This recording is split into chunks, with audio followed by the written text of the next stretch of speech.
Well, I gotta say, guys, this is an absolute first for me. This is the 2001 Bombardier Traxter 500. This four-wheeler was absolutely free. I've heard of people getting free four-wheelers before, but I've never gotten one for free. I've paid very little for some of them, but never free. So the story behind this thing, I got a comment on TikTok saying, hey, do a review of a Bombardier Traxter or Quest or whatever they said. And I replied, I didn't have one at the time. So this guy messages me, says, hey, I have one right here. I have two of these. One I got for a parts machine, and I just want to see it fixed up. He said, come and get it. He said, I got it for free. I'm going to give it to you for free. I've never gotten a free four-wheeler in my life. So that's pretty awesome. You guys are all over the country, so I'm thinking, okay, I'm probably not going to be able to get this. It's going to be too far away. So I asked him where he was. He says, I'm right in New Hampshire. He was only like 45 minutes away from me. So I went to meet him there and talked to him. Nicest guy I've ever met. No, he would not take any money for this. He said, I love your videos. I just want to see this thing get fixed up. Like I said, this is a 2001 Bombardier Traxter 500. This has got the step-through design, which makes it very easy for older people or anybody that has any kind of problems moving their feet, getting in and out. You don't have to pick your foot way up over here, you know. I actually had a Bombardier Traxter in the past. I did not even know this model existed. This is a Bombardier Traxter 500, and it's a foot shift. All the Traxters I've ever seen have been push-button shift. It's still a semi-automatic standard transmission, so you just click them up, click them down. Or some of them have auto shift, and it'll automatically, you can run it in manual or automatic shift. I've never seen a foot shift on these, but just take a good look at these things. Were built tough. I mean, look at that rear end. That's a big rear end under this thing. And yeah, anyways, you know, it's got nice chrome wheels. They're a little pitted, rusted, but I think I can clean them up pretty decent. All-wheel drive. This one's got a speedometer. The one I had in the past did not have any speedo on it. But yeah, I think we probably better postpone fixing this up because the garage is still full. I might be able to fit it in there now. I got one other person's machine out of there. I could not believe that, you know, one of you guys liked my content enough to actually give me a free four-wheeler just to do a review on. So yesterday I went ahead and cleaned all that gunk out of the carb, drained the fuel tank. Today we're going to throw this back in and see if she's going to fire up.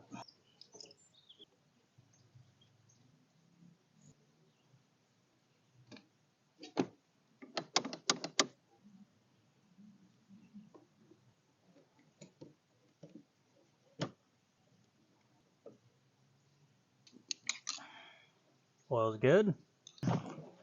Add a little gas to her. Thinking this thing's gonna run today. Hopefully I can drive it around. We'll see. Fuel tank. Whew, I am dripping. It's freaking warm. So the fuel tank's located up front here. It's tucked way down. So you need a fuel pump to get it up to the carburetor. So I'm hoping the fuel pump works. If we're not getting any fuel out of there, I'm gonna have to either rebuild the pump or see if I got another one. I'm very curious to see how these things drive. I've owned a Traxter before, but I've never been able to drive one. It had issues. So my fuel line is right here. I could crank this thing over for a while and see if it came out. Or what I could do is pull off this vacuum pipe right here. These they work on vacuum, but it's like a pulsating. So you blow in, suck in, blow in, suck in. You're not going to get any fuel out of this. It's purely air. So by doing that, you're creating that pulsating, like, just like you're breathing, and that's going to activate that pump. So we'll go ahead.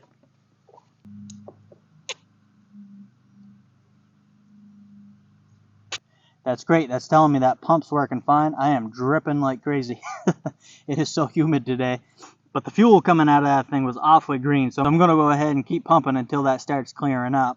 I'm not telling you to do it this way. It's probably not the safest way, but this is how I do it to save on my battery. Alright, so we're going to go ahead and crank her over until we get some fuel up in there. Hopefully we can get her to run. Choke's on. It's going to take a minute. Oh, here we go. Oh, I let the choke go. The choke doesn't hold by itself. Keep running.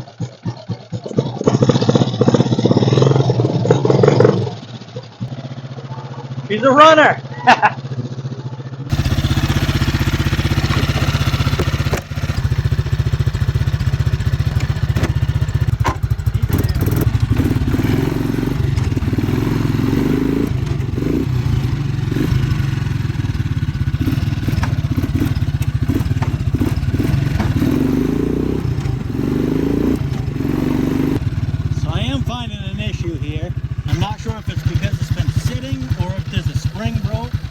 shift this down, it doesn't go up on its own.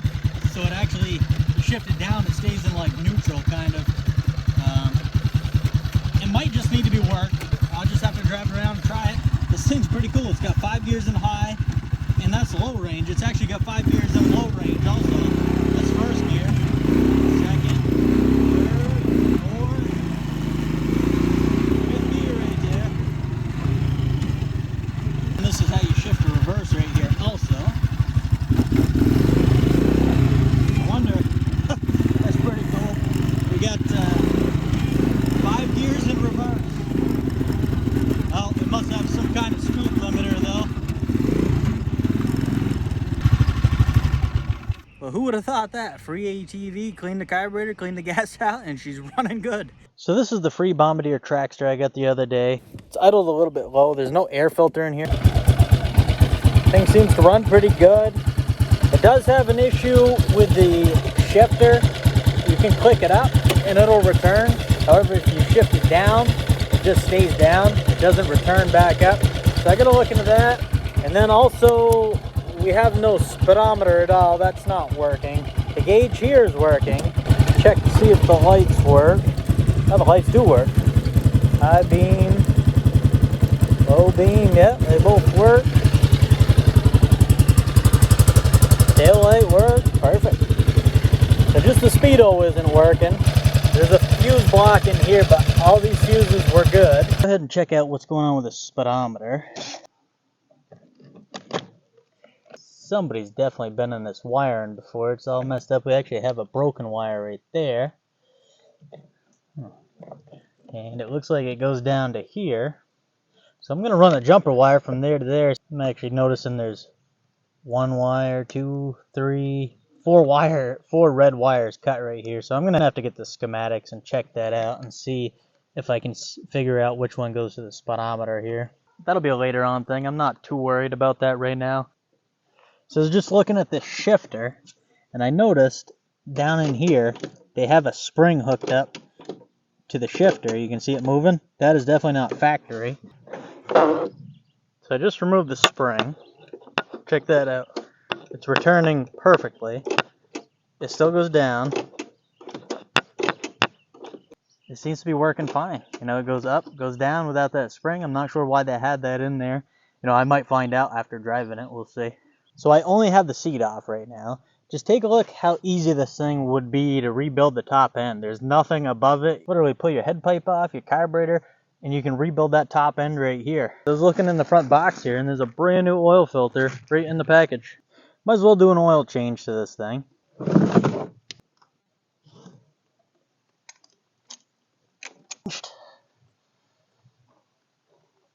I hate filters when they're on top of the engine like that because you always make a mess. Got our new oil filter.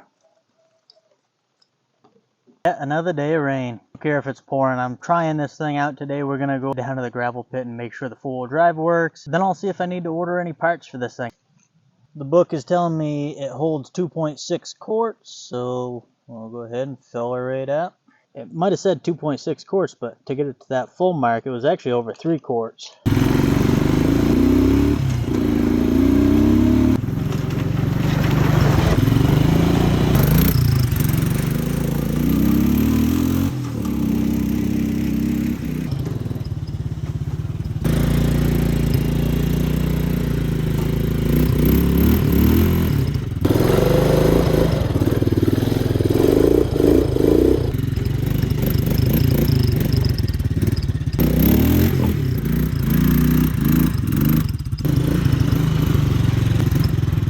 Telling me these Bombardier Traxters can pull a house down. Let's start off by seeing if she can move this camper. This thing's been sitting here for a little while now. You can tell by the tires that they have sunk in, you know. Same thing over here. You can tell she's been sitting for a while. If I was to guess, it's probably been sitting here 5 years or so. Being in first gear, low range, I don't think it's going to have a problem with power. I think traction is going to be an issue, but if there's enough tongue weight, it should have enough traction to pull it out.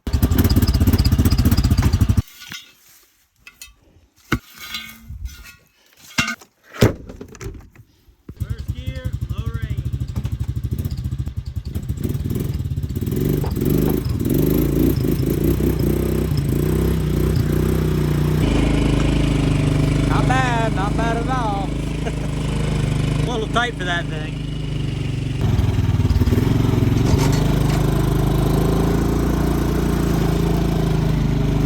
Just curious, let's throw her in high range, first gear. See how she does.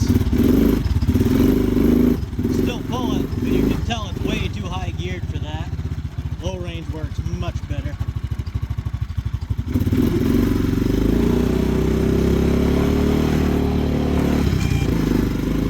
Even hit second. Little pump there.